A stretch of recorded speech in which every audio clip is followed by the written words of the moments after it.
Hi skiers, I'm Jeff from Skiessentials.com. We're here today to do a review of the 2019 Nordica Enforcer 100. You may have seen our review of the 110 a few weeks ago.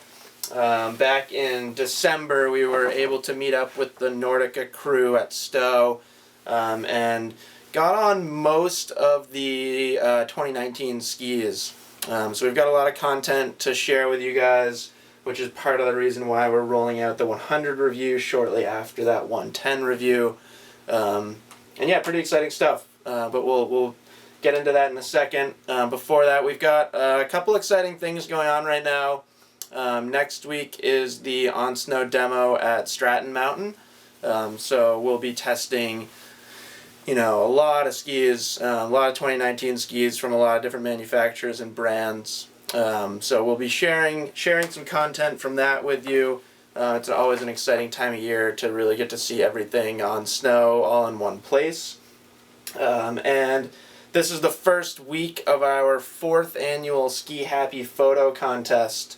If you're not familiar with it, we're giving away like $8,000 worth of gear. There's 14 different ways to win, and 2 grand prize winners get their pick of 2019 skis from Blizzard and 2019 boots from Technica. So pretty exciting stuff. Basically all you have to do is kind of share photos of you having a good time on skis. There's lots of different categories. So check that out. You can find links on the website to Ski Happy, and I'll put a link in the description to this video as well.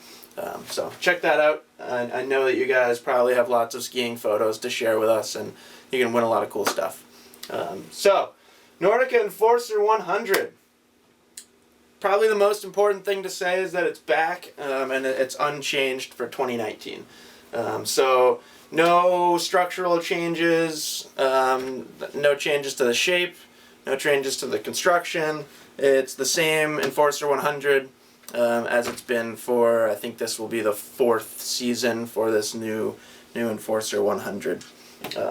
So, no big changes, no changes at all, except for this new top sheet. There's kind of a new top sheet theme that carries through all of the 2019 Enforcer skis. I brought the current year. This is the 2018 Enforcer 100 over here, so you can kind of see the updates to graphics. They've got these cool kind of topo lines running through them, and basically the same theme. Same imagery across all 4 Enforcer skis for next year with different colorways. I think the 2019 Enforcer 100 is probably the best looking Enforcer 100 yet. Let me know in the comments if you agree. But let's kind of jump right into what makes this ski special. I'm assuming that you're familiar with it because it's pretty much one of the most popular skis on the market right now, if not the most popular, especially in terms of all mountain skis. Keeps winning a lot of awards. A lot of our staff ski on it, and it's just a great ski. Let's talk about construction of the Enforcer 100. It's a poplar and beech wood core, so kind of a mix of core materials there in the wood, but that's both of those are quality wood. Poplar is also pretty lightweight, so it helps to keep the total weight down. And then that wood core is basically sandwiched between 2 layers of carbon, and then 2 sheets of Titanal that are 0.4 millimeters thick. So, like, I can see one of the layers, the layer that's basically against the base. You can see it in the sidewall profile. You can't see the top layer, but it's there. So wood core, 2 sheets of metal, a bunch of carbon in there. That construction is, on paper it screams high performance ski, and I think the Enforcer 100 is definitely a high performance ski, but it's unique in the sense that it's pretty forgiving and pretty approachable. So let's kind of go through some different snow conditions and different turns and stuff like that, and talk about what it does well. On firm snow, if you're an expert, aggressive skier, it's pretty hard to push it past its limits. So, if you're really putting a lot of energy, putting a lot of power into your carving turns, as long as you're staying relatively balanced, you're not going to feel the edge release. It definitely has really good edge hold. Because it uses tail rocker, you may have picked up on me saying you have to stay relatively balanced. I would say if your weight starts to get a little far back, you'll feel yourself kind of lose the turn a little bit. But as long as you're really, really balanced on the ski, which is easy to do because it's got a big sweet spot, you can lay down like GS race style turns on it. One of the guys that was skiing with us, Sam, during our test day back in December, he has a strong racing background, and it was pretty fun to watch him just really rip turns on it. And you get that stability and the power of metal. You get really good damping properties out of it, so you can really get up and charge, which I think is a reason why a lot of people like the Enforcer 100. On the other end of the spectrum, you don't have to be a ripping skier to ski it. The amount of tip rocker and kind of the tip shape, and the tail too, which I'll get to, but the tip specifically definitely helps turn initiation. You can it's a type of ski that you can tip it on edge, and it's helping take you into the turn. So you don't have to be the most aggressive skier. You're not fully decambering a really stiff ski. In fact, that's a good point, or a good time to mention that the overall stiffness of the Enforcer 100, although it's a pretty stiff ski, it's not the stiffest out there. It's got a really even flex pattern from tip to tail. Plenty of support and stability, but it's not overly stiff to the point where it feels too demanding. Also allows you to release the tail edge when you want to.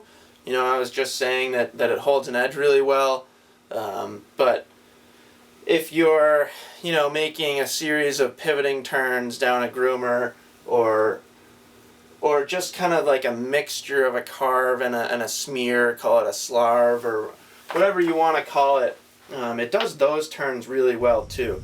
So on a groomer, it's a great ski because you can do a wide range of things. You can kind of pivot and smear your turns, or you can ride your edge. You can give it all the power you want, and it performs accordingly. Something that we often talk about with the Enforcer 100 is it's very intuitive. It's really easy to get on it for the first time and feel right at home. There's not really an adjustment period, which is true, again, for a pretty wide range of abilities. So pretty cool there. I also think, along the same lines, it's a very predictable ski. It's not going to do something crazy that it's not going to catch or hook up really quickly and unexpectedly and then shoot you into another turn unexpectedly and quickly. It's very, very predictable. When you get into softer snow, the performance is really quite similar to the performance on groomers. Pretty much everything I said about groomers you can apply to soft snow as well. So take, say you're out west on a powder day and an hour and a half or 2 hours into the day, all your favorite runs are chopped up, bumpy conditions. You can ski really fast over conditions like that because of the tip rocker and the stability from that wood core and the carbon and the two sheets of metal. The ski stays really quiet, really smooth over choppy snow conditions. So that's something that I personally like about it a lot.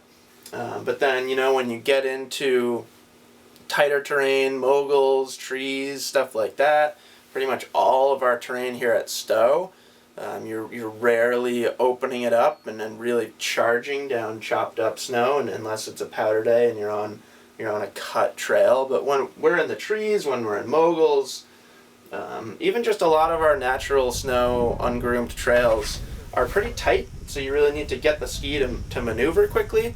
And that's where kind of releasing the tail edge of the ski comes into play. Pretty easy to pivot. Again, for a ski with two sheets of metal, especially easy to pivot. And that, to me, is one of the reasons why why this ski has developed such a following is it's powerful, it's stable, but it's still easy to maneuver, easy to pivot, pretty manageable. Like I said, you don't have to be an expert skier. In deep snow, like true powder conditions, you get good float out of it. I think the tip shape really helps a lot.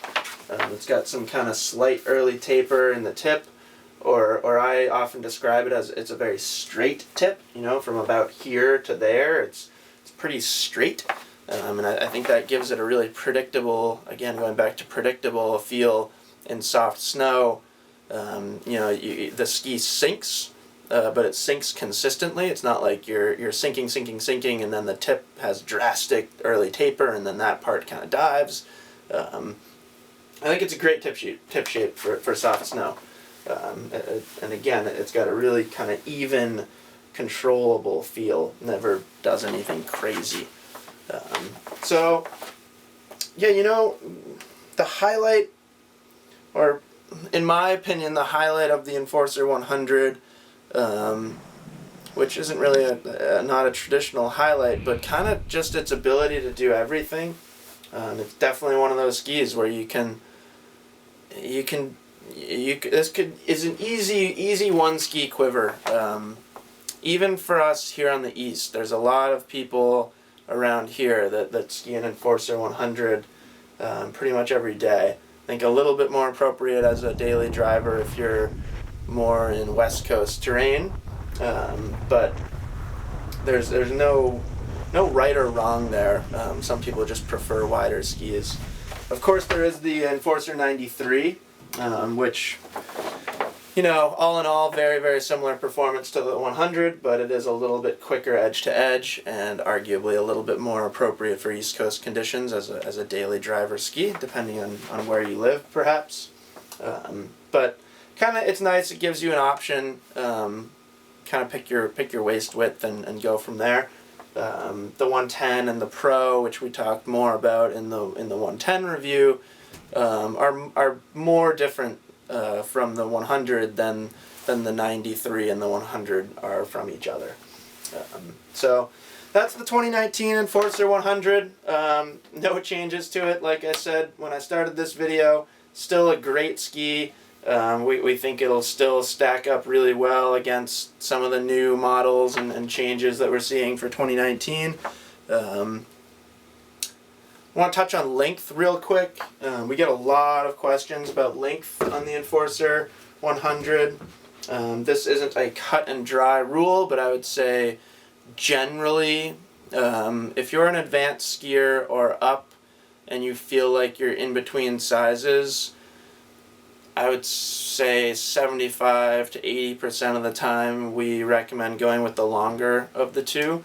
I think a lot of people find themselves in between the 177 and 185, myself included.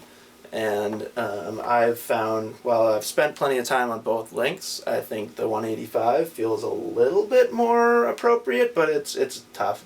It's a toss-up between those lengths for sure. I think it's relatively hard to go wrong when you're choosing your length for the Enforcer 100. Like take me for example, I love skiing the 177 and I also love skiing the 185. But definitely let us know if you have questions or want our feedback on what length to choose. And yeah, that's the Enforcer 100 for 2019. Keep checking back to Trail of Chat and our YouTube channel for more reviews. Definitely check out the Ski Happy contest and enter that if you haven't already. We got a lot of awesome prizes to give away there. And we will see you guys on the slopes, and if any of you are down at Stratton next week, keep an eye out for us, and we'll be there skiing and filming and having a good time. See you on the slopes.